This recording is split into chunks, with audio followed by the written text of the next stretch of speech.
오늘 하나님께서 저와 여러분에게 주시는 말씀은 열왕기하 3장 13절에서 20절 말씀입니다. 우리 한 절씩 교독하겠습니다. 열왕기하 3장 13절에서 20절 말씀입니다.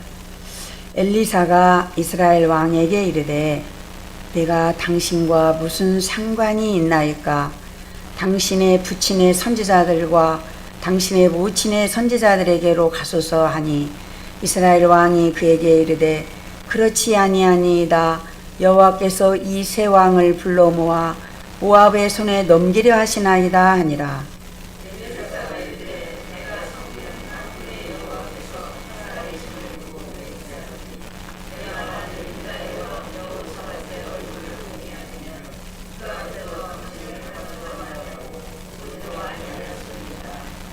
이제 내게로 검은고 탈 자를 불러오소서 하니라.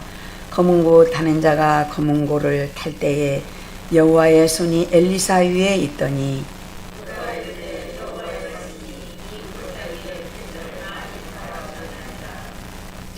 여호와께서 이르시기를 너희가 바람도 보지 못하고 비도 보지 못하되 이 골짜기에 물이 가득하여 너희와 너희 가축과 짐승이 마시리라 하셨나이다.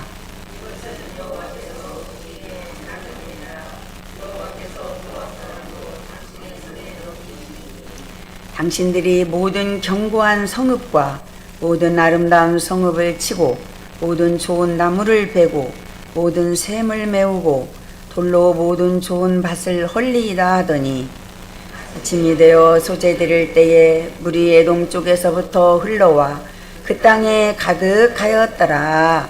아멘. 오늘 주신 열왕기하 3장 13절에서 20절 말씀을 통하여 위기를 극복하려면 이라는 제목으로 말씀을 선포하겠습니다. 오늘 본문의 역사적인 배경과 내용을 살펴보면 엘리사가 이스라엘의 선지자요 지도자로 활동하던 그런 때입니다. 그 당시 이스라엘은 남북으로 나뉘어져 있었고 북쪽은 이스라엘 왕국, 남쪽은 남유다 왕국이었습니다. 남유다 왕은 여호사밧이었고 북이스라엘은 여호람이 통치를 하고 있었습니다. 당시 주변 전국을 보면 모압이라는 나라가 있었습니다. 소돔과 고모라가 유황불로 멸망을 당할 때에 아브라함의 조카 롯이 두 딸과 함께 소알송으로 도피를 해서 살다가 거기도 두려워서 살지 못하고 산속으로 들어갔습니다. 그때 롯이 두 딸과의 관계에서 자녀를 낳았는데 그 큰 딸이 아들을 낳아서 모압이라 하였고 그 자손이 바로 모압 자손이 된 것입니다. 근데 이 모압 족속은 다윗 왕 때부터 이스라엘을 섬기고 조공을 바치면서 살았어요. 그 조공의 내용이 뭐냐면 1년에 새끼 양 10만 마리의 털과 순양 10만 마리의 털을 깎아서 그거를 이제 조공으로 바쳐야 했어요. 굉장히 큰 양이었겠죠. 그렇게 살았는데 이제 북이스라엘의 아하 왕이 죽은 후에 이제 나라도 약해졌고 또 모압은 조금 강해졌어요. 그래서 이제 배반을 합니다. 조금도 바치지도 않고 말도 안 듣고 이제 이렇게 하니까 이스라엘의 여호람 왕이 이거 안 되겠다, 혼나줘야 되겠다 하고는 이제 남유다 여호사밧 왕에게 사신을 보냅니다. 이러고 저러고 해서 이렇게 모압을 좀 치하겠는데 좀 도와주실 수 있겠느냐, 도와주시면 좋겠다 이렇게 이제 사신을 보내니까 여호사밧이 우리는 동족이다 그러면서 흔쾌히 도와주겠다고 했습니다. 그리고 또 에돔도 이제 함께 그 동맹군이 돼 주었어요. 그래서 이제 이 여호람 왕은 이제 됐다. 남유다, 에돔, 동맹을 맺었고 이제 세 개의 나라가 연합군이 돼가지고 큰 군사를 이제 모아가지고 전쟁을 하게 됐습니다. 여호람 왕은 이렇게 큰 군사력만 있으면 승리를 할 것이다, 이렇게 이제 믿고 있었습니다. 그러나 모압 군대와 싸우기도 전에 의외의 복병을 만나게 됩니다. 그것은 창이나 칼이 아니라 자연의 복병을 만납니다. 에돔 골짜기에 이르러서 진을 치고 이제 일주일이 지났습니다. 7일째 됐는데 군사들이 먹을 물도 가축들이 먹을 물도 없습니다. 물이 똑 떨어진 거예요. 물 없이 살 수 있나요? 못 살죠. 더구나 전쟁을 어떻게 하겠습니까? 이렇게 많은 군사들이 위기를 만난 겁니다.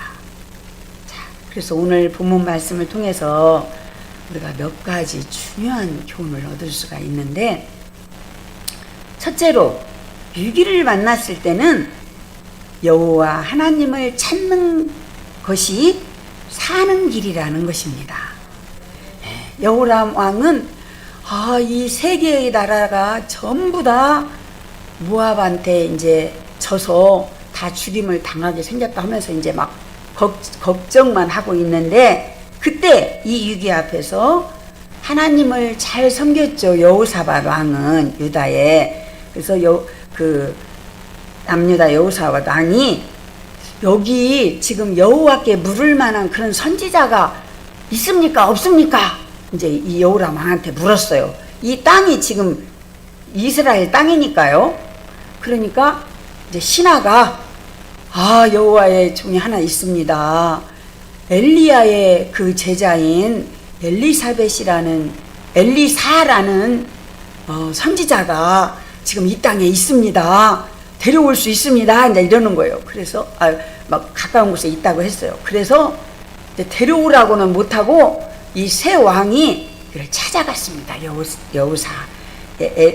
엘리사 선지자에게 여호람이 이제 하나님 선지자 엘리사를 찾아갔어요. 엘리사를 찾아갔다는 것은 바로 무엇입니까? 하나님을 찾아간 것입니다. 예. 믿음의 사람은 어려운 일이 있을 때 먼저 하나님을 찾아가야 됩니다. 그래야 살 길이 열립니다. 예. 우리도 어려움을 많이 당하지요. 크고 작은 어려움들이 우리 앞에 많이 있습니다. 그럴 때 인간의 힘과 노력으로 해결할 수가 없을 때 하나님을 찾는 지혜와 믿음이 우리에게 있어야 되겠습니다. 성경의 말씀은 위기를 만났을 때 오직 하나님을 찾는 것이 사는 길이요, 문제 해결의 길임을 확실하게 말씀을 해주고 있습니다. 자, 우리가 잘 아는 야곱도 정말로 모질고 험난한 그런 세월을 살았지요.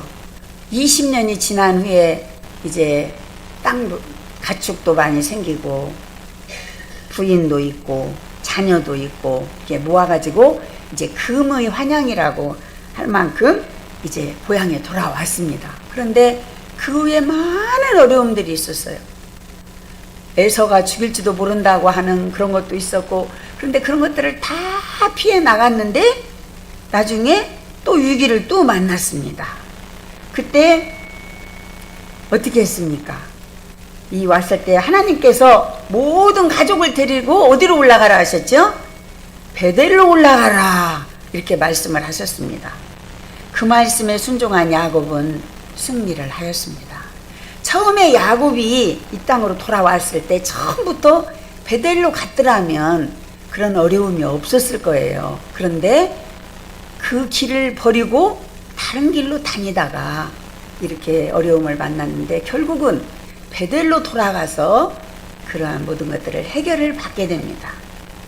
자, 이스라엘 백성들의 애굽에서의 탈출을 기록한 출애굽기를 보면 애굽에서 탈출하고 최대의 위기인 홍해바다 앞에서 또 이들이 여호와 하나님을 찾아서 위기를 극복하고 40년 광야 생활에서도 여호와 하나님을 찾으니까 살 길이 열렸습니다. 가나안 땅에 들어가서도 얼마나 어려움이 많았습니까? 사는 길은 오직 여호와 하나님을 찾는 것뿐이었습니다. 이스라엘의 숙적 누가 있었지요? 블레셋. 블레셋이 끊임없이 진궁을 합니다. 또 결정적으로 위기에 처했을 때 이스라엘 백성들이 어떻게 했습니까? 미스바로 전부 모여가지고 제단을 수축하고 온 백성들이 하나님을 찾을 때 하나님께서 블레셋을 물리쳐 주셨음을 우리가 잘 알고 있습니다. 자, 그래서 역대하 15장 4절에 보면 그 환난 때에 이스라엘 하나님 여호와께 돌아가서 찾음에 저가 그들의 만난 바가 되었다고 말씀하고 있습니다.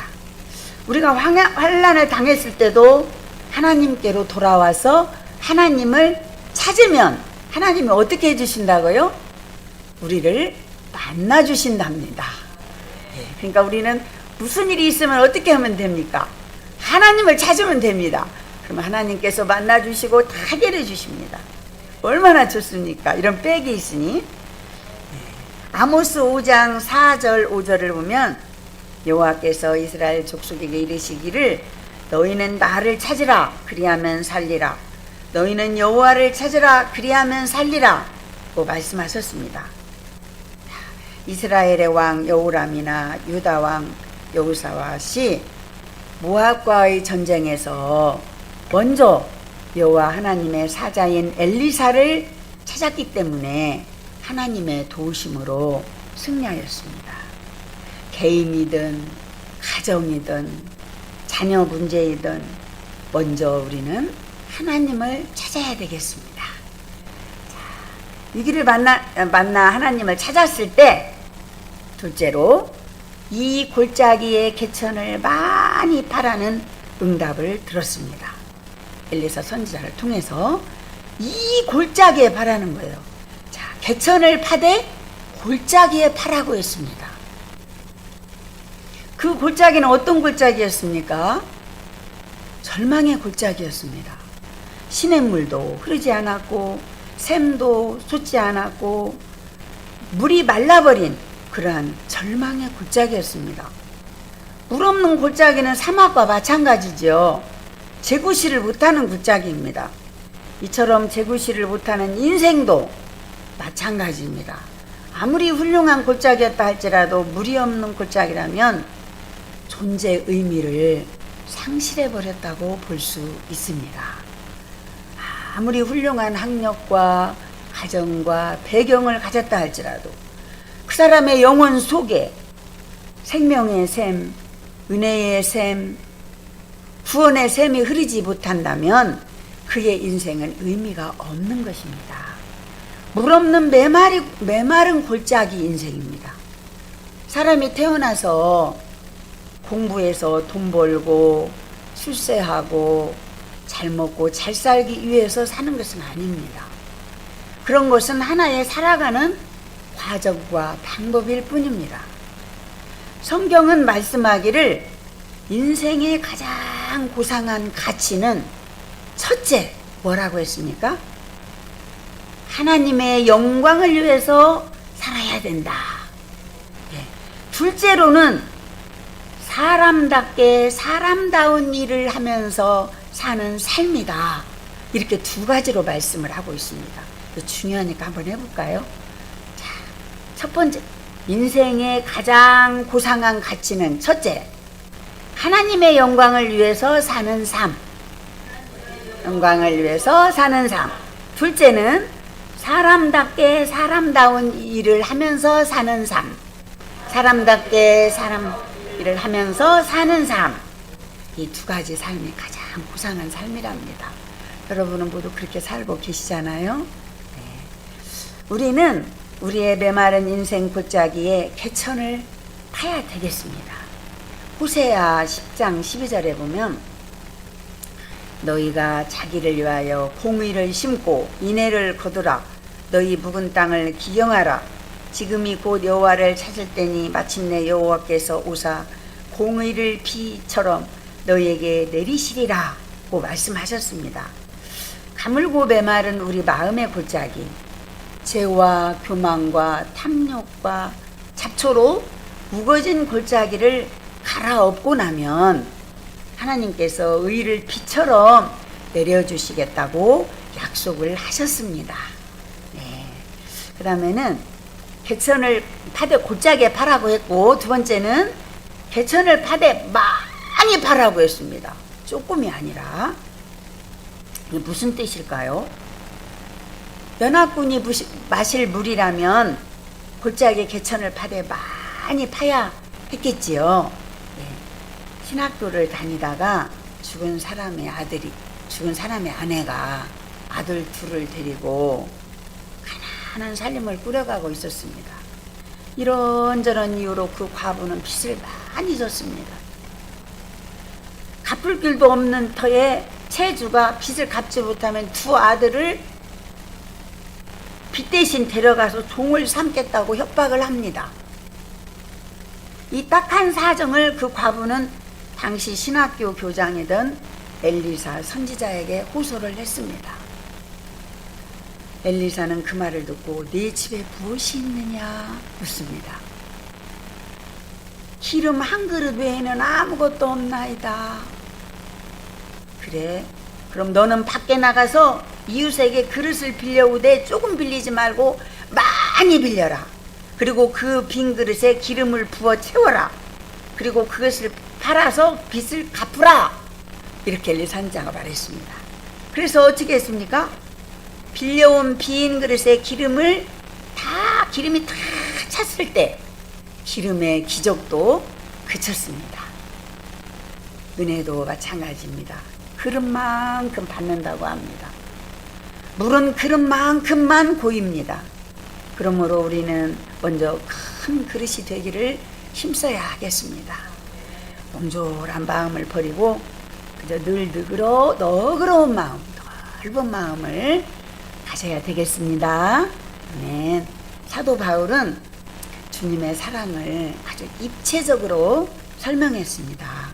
에베소서 3장 18절에서 19절 말씀을 보면 능히 모든 성도와 함께 지식에 넘치는 그리스도의 사랑을 알고 그 너비와 길이와 높이와 깊이가 어떠함을 깨달아 하나님의 모든 충만하신 것으로 너희에게 충만하게 하시기를 구하노라.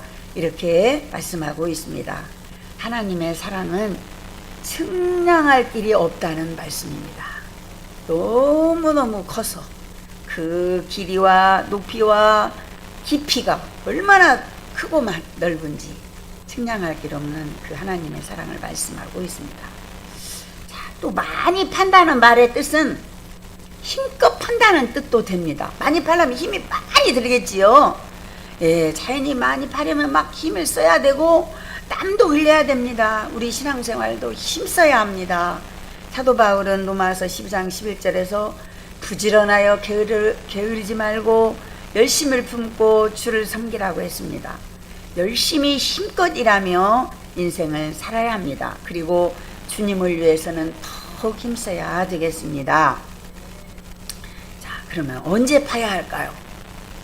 조금 있다가 얼마나 준비하고 기다렸다 파야 할까요? 언제 파야 할까요? 지금 즉시 파야 합니다. 즉시 결단하고 행동해야 합니다. 조금 놔뒀다가 내일 하면 이제 말하자면 그 생각이 바뀌어버려요. 못해요. 바로 즉시 대만의 신학자 조세강 박사라는 분이 이런 말을 했다고 합니다. 하나님의 카렌다에는 오늘이라는 말이 적혀 있고 마귀의 카렌다에는 내일이라는 말이 가득 차 있다 라고 말했답니다. 마귀는 자꾸 우리에게 내일 해, 조금 있다 해, 조금 준비된 뒤에 해, 이렇게 유혹을 하고, 그러나 하나님께서는 지금 해야 한다 이렇게 재촉을 하십니다. 왜냐하면 놔뒀다가는 마음이 변하지요. 네, 그런 경험 많이 하셨지요. 네, 고린도후서 6장 2절에 보면 보라 지금은 은혜 받을 만한 때요 보라 지금은 구원의 날이로다 라고 했습니다. 기독교 신앙은 탁상공론이 아니지요. 옳다고 생각하면 그대로 결단하고 행동하는 것이 기독교 신앙입니다. 감동을 받고 깨달았으면 그대로 순종하고 실천해야 되겠습니다. 자, 어떻게 파야 합니까? 어떤 마음으로 파야 할까요? 믿고 파야 합니다. 믿고. 하나님 이제 하여튼 골짜기만 파면 거기에 물을 채운다고 했잖아요. 비는 안 와. 그런데 하여튼간 물을 찬다고 했잖아요. 그러니까 막 믿고 파야 된다는 거예요. 본문 17절에 보면 여호와께서 이르시기를 너희가 바람도 보지 못하고 비도 보지 못하되 이 골짜기에 물이 가득하여 너희와 너희 가축과 짐승이 마시리라 하셨나이다 라고 했습니다. 자, 말씀을 믿는 것이 바로 믿음입니다. 아멘. 히브리서 11장 1절에 믿음은 바라는 것들의 실상이요 보지 못하는 것들의 증거라고 하셨습니다. 믿음은 모든 것을 가능케 하는 비결이지만 의심과 불신앙은 모든 일을 안 되게 하는 비결입니다. 마가복음 9장 23절에 같이 해보실까요? 할 수 있거든이 무슨 말이냐, 믿는 자에게는 능히 하지 못할 일이 없느니라 예수님께서 말씀하셨습니다. 자, 신앙의 지름길은 무조건 두 손 들고 주여 믿습니다로 시작해야 합니다. 주여 믿습니다 한번 해볼까요? 주여 믿습니다 하고 이제 우리가 막 시작하는 거예요. 믿고. 네. 자, 그러면 오늘 이 시대에 사는 우리는 과연 어떤 개천을 파야 할까요? 우리는 지금 뭐 수돗물도 나오고 오는데 무슨 어디 가서 개천을 파? 우리하고는 안 맞네 이렇게 생각할 일이 아니라, 자, 이거를 우리 이 시대에 적용을 시켜봐야겠죠. 자, 어떤 개천을 파야 할까요? 첫째, 기도의 개천을 파야 합니다. 기도의 개천. 우리 앞에 골짜기에 물이 마른 것 같은 현실 앞에서도 실망하지 않고 기도의 개천을 파야 합니다. 기도의 개천이 많으면 많을수록 하나님의 응답도 많은 것입니다. 복음의 불모지였던 이 나라와 민족을 위해서 초창기에 선교사들은 기도의 개천을 많이 팠습니다. 우리나라에 와서 막 이 지역 저 지역을 돌아다니면서 개천을 파고 기도한 곳이 오늘날 한국의 교회가 전국에 세워진 곳입니다. 오늘 우리들도 기도의 개천을 파야 되겠습니다. 기도의 개천이 많아야 응답도 많습니다. 아멘이십니까? 네, 둘째로 말씀의 개천을 파야 합니다. 말씀의 개천을 파야 하나님의 은혜와 복을 담을 수 있습니다.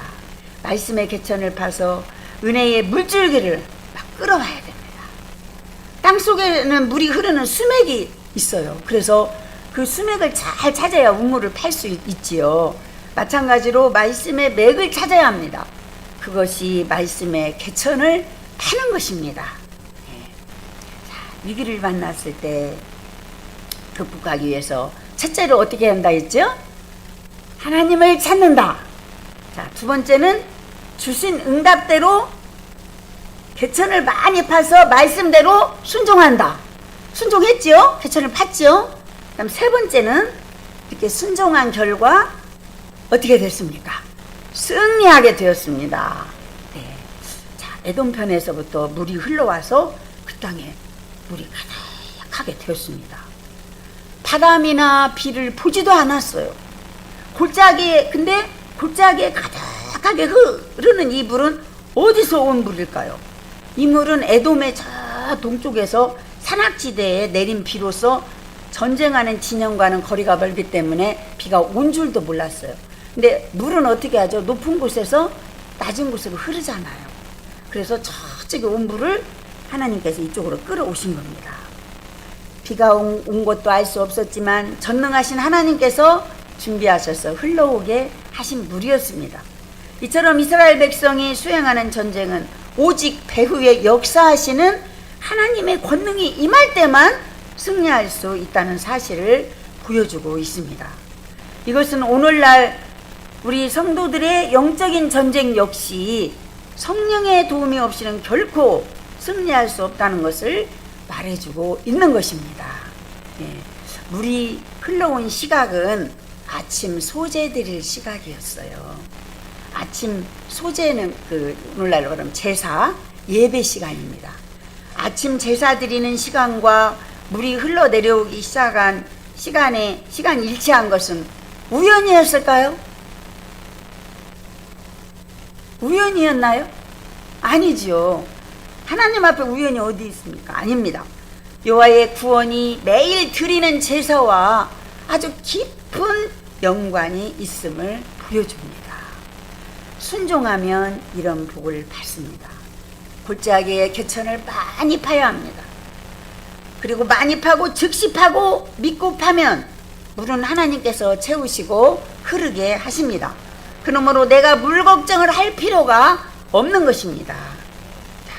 그래서 이렇게 순종한 결과 전쟁에 크게 이겼습니다.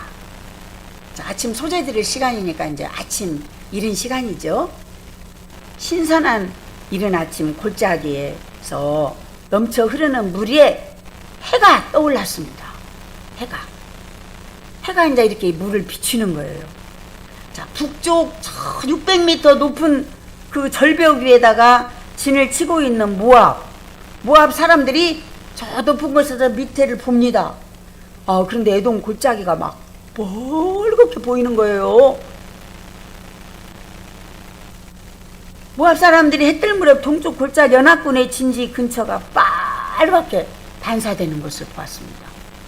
아침에 떠오른 해의 강렬한 붉은 색조가 물의 비춤으로 인한 것이었는데 모압 사람 진영에서 볼 때는 햇빛 비치는 물빛이 핏빛같이 보였대요.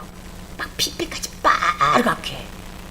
그건 뭐예요? 피는 사람들이 죽었다는 거잖아요.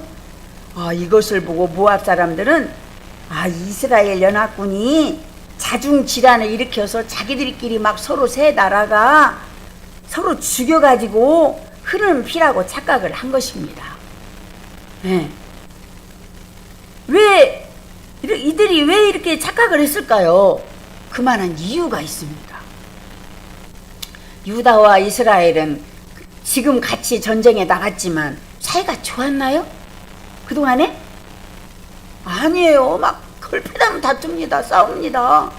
그래서 유다와 이스라엘이 서로 적대적이었어요. 지금은 같이 갔지만 이것을 모압이 다 잘 알고 있었어요. 또 유다의 속국인 에돔, 자기들이 이제 지금 이스라엘을 배반한 것 같이 에돔도 여차하면 유다를 배반하려고 반란을 꾀하려고 했다는 것도 모압 사람들이 알고 있었어요. 그리고 또 물이 부족해서 이거 또 물을 먹다가 이제 물 때문에 싸움이 났는지도 몰라. 그러니까 이런 가능성들이 아주 여러 가지 많으니까 이런 착각을 하게 됐습니다. 그래가지고 이게 이제 핏빛으로 본 거예요. 사람들이 다 죽었다 생각한 거예요. 자, 이 골짜기는 제렉 골짜기래요. 그런데 붉은 사석이 깔려 있어서 때로는 온 골짜기가 붉게 보일 때도 있대요. 물이 없어도. 그리고 또 그때는 비가 왔잖아요. 비가 오는데 저 에돔 땅에서 막 붉은색 그 황토물 막 그런 것이 또 이제 막 소나기가 와가지고 온 물이니까 이렇게 좀 색깔이 막 이렇게 붉은색 가까이 이렇게 빗물에 이제 실려온 그것이 햇빛에 반사될 때문일 수도 있어요. 그래서 이렇게 복합적인 요인들도 있었지만 모압군들이 피로 착각한 것은 하나님이 예언하신 바에 대한 성취예요. 하나님의 이적적인 방법의 결과였습니다. 모압 왕은 군사들을 명령해서 이스라엘 진영으로 진격을 합니다. 이제 이놈들 다 죽었으니까 우리가 가서 거기를 차지하면 된다. 근데 이 모든 것은 하나님의 섭리고 계획이었다는 거죠. 물이 흘러오게 온 것도 빨강색으로 보여서 이 사람들이 착각해가지고 그냥 진짜 싸우는 마음이 아니라 그냥 왔을 거 아니에요. 그냥 다 죽은 사람들을 보러 가는 거니까. 이것이 다 하나님의 계획과 섭리였다는 거예요. 결국 이제 그때 연합군이 이제 모압을 쳐서 대승을 이루었습니다. 결국 이스라엘을 배반한 모압은 크게 패하였습니다. 하나님이 함께 하시면 전쟁도 승리합니다. 사무엘상 15장 23절에 순종이 제사보다 낫고 듣는 것이 수양의 기름보다 낫다고 말씀하셨습니다. 자, 하나님의 말씀대로만 하면 실패란 있을 수가 없습니다. 내 뜻, 내 고집, 내 생각, 내 계획대로 했기 때문에 넘어지고 실패하는 것입니다. 자, 순종하면 우리 인생이 승리하며 살아갈 수가 있습니다. 자, 여러분, 우리는 살아가면서 위기를 많이 만납니다. 크고 작은 위기들을 많이 만납니다. 자, 그러나 그 위기들을 우리가 극복하기 위해서는 우리는 어떻게 해야 합니까? 오늘 본문에서 깨달은 것 같이 첫 번째로 하나님을 찾고, 그래서 기도에 막 기천을 많이 파고, 말씀 기천을 많이 파서 기도의 응답을 받고, 둘째로 그 응답 받은 대로 어떻게 하고? 순종하고, 즉시 순종하고, 그렇게 할 때 그 문제를 돌파할 수 있는 그러한 승리를 우리가 얻을 수가 있는 것입니다. 네. 자, 그러면 우리는 이렇게 하나님을 찾고 주신 응답대로 실천하고 승리하는 저와 여러분들이 되시기를 주님의 이름으로 축원합니다. 네, 기도드리겠습니다. 살아계신 하나님 아버지, 어제나 오늘이나 동일하게 역사하심을 믿습니다. 있는 것도 없게 하시고 없는 것도 있게 하시는 하나님의 능력을 깨닫게 하심을 감사드립니다. 바람도 비도 없이 골짜기에 물이 가득하게 하시고 저들이 착각하게 하시어 승리하게 하신 하나님을 찬양합니다.